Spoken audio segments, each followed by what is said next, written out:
कहानी ज्यादा लंबी नहीं है, कृपया इसको पूरी देखिएगा और लाइक और सब्सक्राइब भी कर दीजिएगा।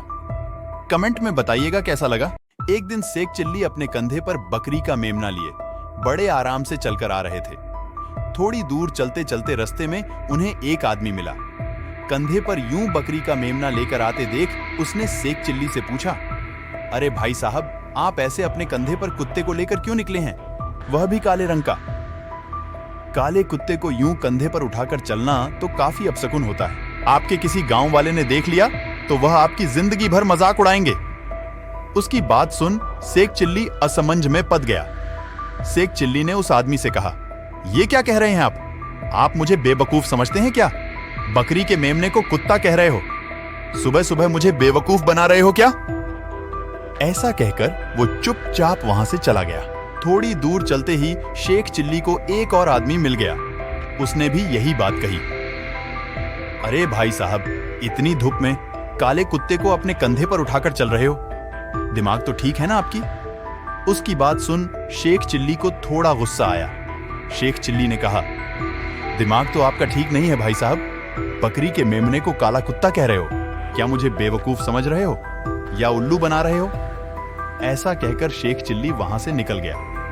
थोड़ा आगे गया ही था कि शेख चिल्ली को एक और आदमी मिल गया। उसने भी वही बात दोहराया, भाई साहब, क्यों इस जंगली काले कुत्ते को कंधे पर उठाकर चल रहे हो?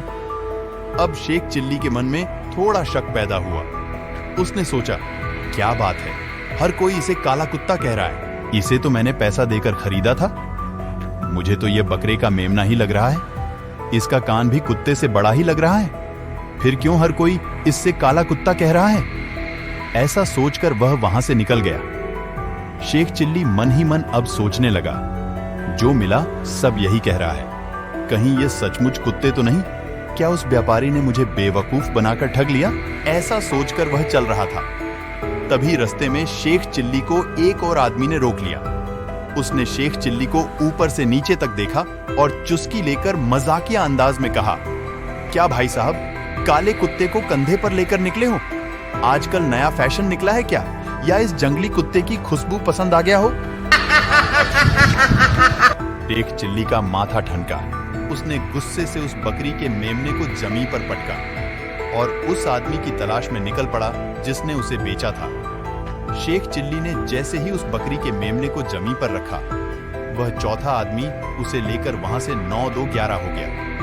दरअसल वह चारों नामी ठग था, जो बारी बारी आकर शेख चिल्ली के मन में यह बात डाल दी कि वह बकरी का मेमना नहीं काला कुत्ता है। जैसे ही शेख चिल्ली ने उसे अपने कंधे से उतार कर जमीन में रखा, वह लोग उसे लेकर भाग गए। मॉरल ऑफ द स्टोरी, झूठ अगर चिल्लाकर बार बार बोली जाए तो लोगों को सच ही लगती है।